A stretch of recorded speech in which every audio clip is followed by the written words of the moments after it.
Fundarstjóri, ágætu fundagestir. Ég heiti Róbert og Menni meðhöfundur minn. Við erum starfsmenn Náttúrustofu Vesturlands hérna í Stykkishólmi. Ég ætla að tala aðeins almennt náttúrustofur og byggðaþróun í sátt við náttúru. En áður en ég fer í náttúrustofuna beint þá athyglisvert að velta fyrir sér stofnana uppbyggingu í náttúrurannsóknum á Íslandi og hvernig hún hefur verið að þróast. Og helstu breytingarnar á síðustu áratugum eru fjölgun stofnana og starfsstöðva. Bæði þetta útibú frá hefðbundnum stofnunum en líka nýjar stofnanir sem hefur verið dreift landið. Fram til 1970 gerðist kannski ekki mjög mikið í þessum málum. Það voru þessar stóru miðlægu stofnanir sem eru merktar hérna inn á Íslandskortið, 5 stykki, en eftir þá bæði fóru þær að setja upp starfsstöðvar víða og komu svo þessar litlu stofnanir. Ef við skoðum svo hvern áratug eftir þetta, á 1980, þá hafði þeim fjölgað nokkuð og fjölgað enn meira til 1990 og svo var svona sprenging eiginlega til 2000 og svo 2010. Eftir hrun hefur svo minna gerst en þetta í rauninni staðan í dag. Við erum með mikið net rannsóknarstofnana, náttúrurannsóknarstofnana landið. Hver punktur ein stofnun eða starfsstöð. Þetta segir auðvitað ekkert styrk hvers punkts. Þetta allt frá því að vera einmenningsstofnanir upp í það að vera miðlægar stofnanir með tugum starfsmanna. En þetta segir samt ákveðna sögu. Snúum okkur að náttúrustofunum sjálfum sem eru hluti af þessu neti, að þá starfa þær samkvæmt lögum Náttúrufræðistofnun Íslands og náttúrustofur frá 1992. Hver náttúrustofa sjálfstæð eining rekstrarlega og öllu leyti með sérstjórn. Þær eru formlega séð í eigu sveitarfélagana en njóta stuðnings frá ríki. Náttúrustofurnar hafa svo með sér náið samstarf og eiga auk þess í mjög miklu samstarfi við aðrar stofnanir, bæði hér á landi og erlendis. Náttúrustofurnar eru 8 talsins eins og kveðið á í lögunum. Fyrsta stofan sett á fót 1995 og svo síðasta 8. 2013. Hérna sjást höfuðstöðvar náttúrustofana eru svörtu punktarnir og við erum í Stykkishólmi þar sem Náttúrustofa Vesturlands og það merkt hérna inn á starfssvæðið okkar. En við skiptum landinu svona á milli okkar og einar aðalstöðvarnar eru í Bolungarvík, Sauðárkróki, Húsavík, Neskaupstað, Höfn í Hornafirði, Vestmannaeyjum og Sandgerði.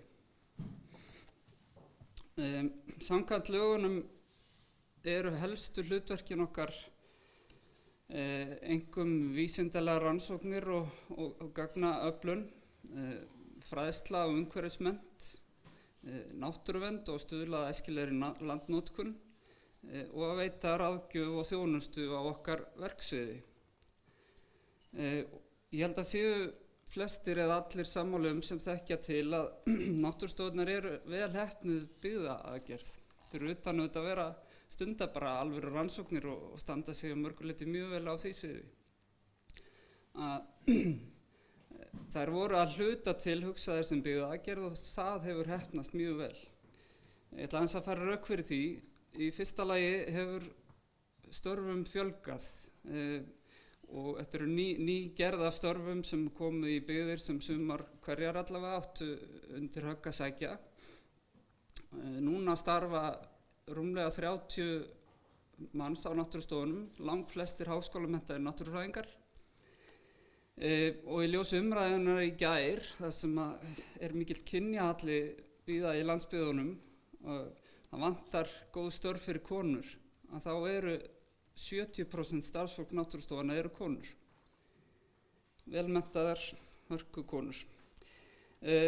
Náttúrustofarnar eru líka að taka þátt í að mennta framhaldsnema í háskólanámi, taka á móti innlendum og erlendum gestavísindamönnum, eru þá tengiliðir að samstarfsmenn og þetta svona hluti af þessari rannsókna ferðamennsku eða vísindatúrisma sem Stefán Gíslason nefndi í gær.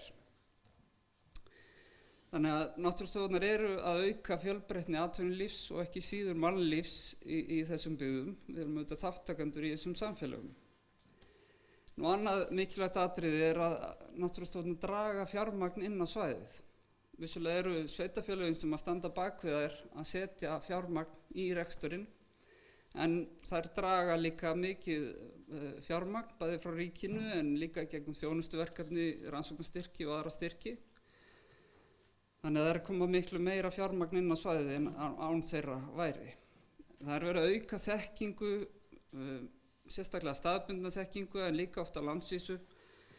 Mörg af þeim verkefnum sem við höfum unnið hefðu ekki verið unnin nema fyrir okkar tilstilli, einfaldlega vegna þess að það er ópraktískt að vinna þau úr mikilli fjarlægð.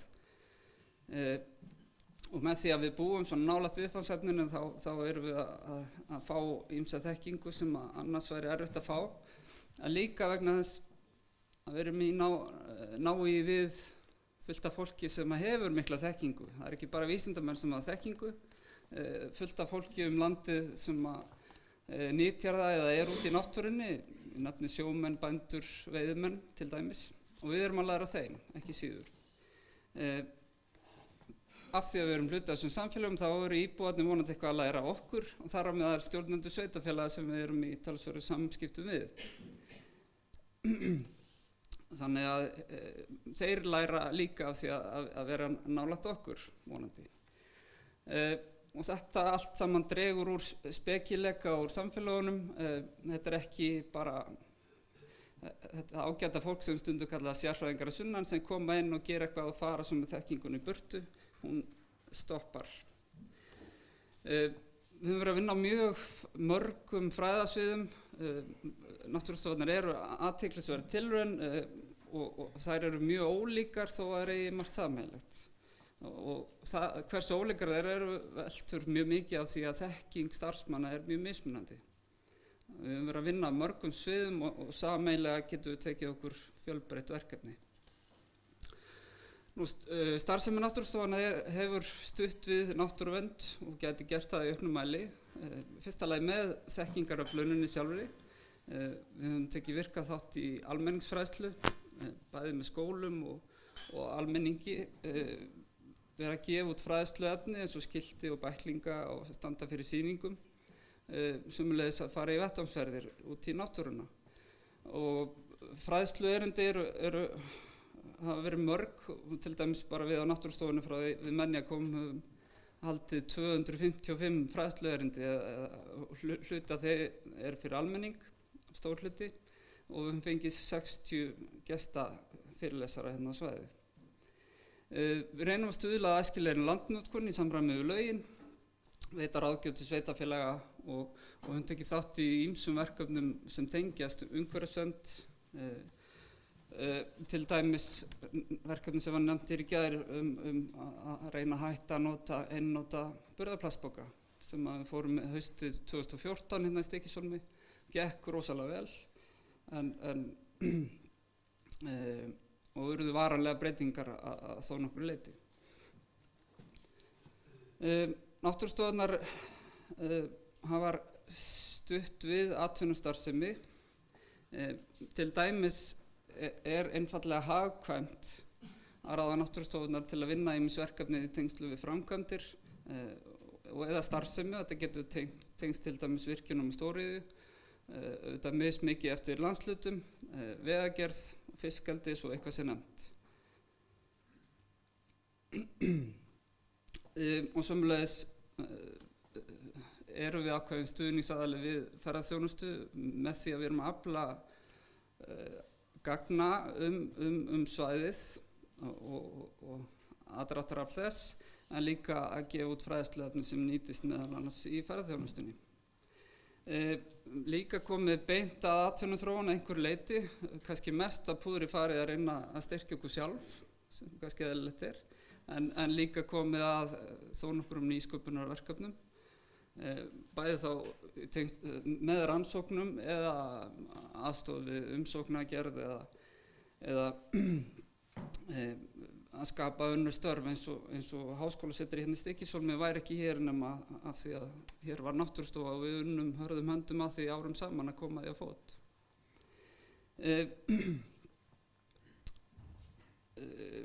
Ferðaþjónustan líka, þar kannski það dæmi sem að lengst komið að vinna undirbúningsvinnu fyrir fuglatengda ferðaþjónustu. Þar Náttúrustofa Norðausturlands lengst komin með fuglastígnum sem að þau unnu í samstarfi við aðra. Við veitum faglegan stuðning til sveitarfélaga og hérna í Stykkishólmi má nefna að við höfum unnið í fráveitumálum með öllum sveitarfélögum hérna á norðanverðu Snæfellsnesi. Höfum unnið með öllum sveitarfélögum á Snæfellsnesi í Örstseku umhverfisvottunarverkefninu alveg frá því að það hófst og starfsmaður hjá okkur sinnt því verkefni frá 2005. Höfum unnið með í aðgerðum gegn ágengum tegundum, sérstaklega hérna Stykkishólmsbæ og teljum að við höfum haft jákvæða áhrif á stefnu sveitarfélagana hérna á svæðinu. En að ósekju mættu sveitarfélög almennt séð landið nýta sér náttúrustofurnar meira. Það eru ýmis sóknarfæri að því leyti. Nú, eitt dæmi þegar svona eðli náttúrustofana kom sér vel var þeim muni kannski síldardauðinn í Kolgrafafirði veturinn 2012-13 þegar yfir 50.000 tonn af síld drápust í firðinum og þarna var þetta var svona nánast mengunarslys og það var krísa og veruleg hætta að því að talið var fyrir fuglalíf á svæðinu að grútur kemist í fiður og þarna voru meðal annars stór hluti af arnastofninum. Það kom sér vel að við vorum hérna mjög nálægt þessu og gátum brugðist hratt við, farið á staðinn og nánast vaktað hann daglega og okkur var falið að gera það. Eftir á, meðan á þessu stóð og eftir á kom það margsinnis fram að sveitarfélögin hérna voru ánægð með að við værum hérna og getum verið svona tengilegur og miðla þekkingu af svæðinu og til sveitarfélagana. Þannig að þetta sýndi svona dæmum það að þetta var heppilegt að við vorum hérna. Þannig að núna eru því öll sannfærð að náttúrustofurnar séu æðislegar, er það ekki?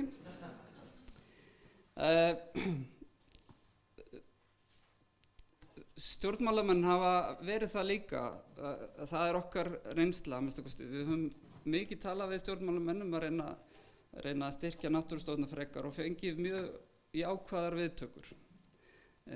Og hér brot úr svari fyrrum umhverfis- og auðlindaráðherra Bjartar Ólafsdóttur veturinn 2016-17 sem hún spurði út í náttúrustofurnar. Og hún segir meðal annars náttúrustofa sem eru staðsettar á landsbyggðinni eru mikilvægur vettvangur fyrir rannsóknir á náttúru landsins á landsbyggðinni og hafa orðið til þess að skapa fjölmörg sérfræðistörf sem auka fjölbreytni og styrkja atvinnulíf víða á landsbyggðinni. Núverandi umhverfis- og auðlindaráðherra mjög hlynntur náttúrustofunum, ég veit það og þannig að ég held að stjórnmálamenn sem auðvitað komum á sínum tíma kaupi það að náttúrustofur stuðla að jákvæðri byggðaþróun. En hvernig endurspeglast það svo í fjárveitingum? Það svona. Við höfum verið skorið niður rúmlega þriðjung frá hruni. Fyrstu árin eftir hrun þá kom það okkur ekkert óvart og við tókum því þegjandi og fannst það bara eðlilegur hlutur. En það sem hefur gerst síðan að aðra sambærilega stofnanir hafa náð vopnum sínum á ný og en á meðan sitjum við ennþá á botninum. Það eru vísu ekki algjört svartnætti, það er ákveðin sóknarfæri í því að ríkisstjórnin hefur mótað sér stefnu í loftslagsmálum og og mun setja pening í þann málaflokk, en við vitum ekkert ennþá hvernig það mun þróast og hvað eða hvort við fáum eitthvað af þeim peningum. En svona staðan, verulegur niðurskurður. Og hvaða afleiðingar hefur þetta haft? Þú kemur að leiðilega hluta erindisins. Við höfum þurft að fækka starfsfólki og mist þar með reynslu og þekkingu út af svæðinu. Við höfum samt reynt að halda í gangi sem mest af starfseminni og reynt að segja upp sem fæstum og halda sem flestum verkefnum gangandi, en það hefur þýtt að það hefur verið mjög mikið álag á starfsmenn. Við upphaflega reiknuðum við með að þetta væri tímabundið og gengi yfir, það hefur ekki gerst ennþá. Þetta veldur streitu auðvitað og rýrir hamingju þeirra starfsmanna sem eru. Það eru rannsóknar hamingju sýna það að starfsöryggi er eitt af því sem skiptir mjög miklu máli. Og svo höfum við á hverju einasta hausti þurft að eins og kannski mörg eitthvað kannast við, að vera í mikilli varnarbaráttu bara til að verja stöðuna, að við séum ekki skorin meira niður. Og höfum sett mikla orku í það, en það hefur skilað því að við höfum haldist nokkurn veginn á beinni línu allra síðustu ár. Við teljum þetta að vera sóun á okkar kröftum og fjármunum og við erum í fátækragildru. Við erum í rauninni með of marga starfsmenn. Við höfum lítið mótframlag, lítið sem ekkert til að setja í styrkumsóknir. Þannig að við erum svolítið snúin í stöðu. Og í rauninni finnst okkur þetta algjörlega óðlíðandi, við segja það bara svona á mannamáli, en það sem þarf að gera og það er í rauninni að auka framlagið aftur. Við þurfum að tvöfalda grunnframlagið og það myndi gjörbreyta þessari starfsemi og við höfum séð það á öllum erindunum sérstaklega í gær að það mun skila sér tilbaka. Og ég hér með óska eftir liðsinni ykkar til þess að þrýsta á að þetta verði eitt af því sem gert verði til að styrkja landsbyggðirnar. Ávinningur af því er skýr. Það mun fjölga aftur starfsmönnum á náttúrustofunum og það sýndi sig fyrir hrun að það fjármagn sem ríkið setti í náttúrustofuna að það margfaldaði sig. Þá er svigrúm til þess að sækja sér meira fjármagn. Þetta er líka stuðningur við uppbyggingu verndarsvæða sem er núna að fara stórsókn í og styrkir umhverfisverkefni sveitarfélaga og þannig hefur þetta jaðaráhrif og fjölgar öðrum störfum. Þetta bætir aðgengi sveitarfélaga að fagþekkingu, þannig að séu meiri líkur á uppbygging verði í sátt við náttúru og umhverfi sem bætir búsetuskilyrði þeirra sem búa á svæðunum. Þetta eykur umhverfis- og almenningsfræðsluna, leiðir af sér upplýstara samfélag sem líka bætir búsetuskilyrði. Og allt þetta gefur af sér betri ímynd fyrir svæðið og það hefur í för með sér fjölgun starfa og styrkingu byggðar. Við höfum séð þetta ítrekað í þessum verkefnum sem hafa verið kynnt hér í dag og í gær. Og mér langar að enda á jákvæðum nótum að því að við sjáum tækifærin. Við vitum hvað býr í náttúrustofunum og við sjáum bjarta framtíð. Við sjáum framtíð þar sem stjórnmálamenn sýna hugsun í verki og embættismenn róa í sömu átt. Við höfum öflugar náttúrustofur sem stoppa í þekkingargöt og styðja við umhverfisvænar lausnir. Það er alveg ljóst við að það eru margar áskoranir framundan og við þurfum allar hendur á dekk. Við sjáum fyrir okkur blómstrandi landsbyggðir í sátt við náttúru. Takk.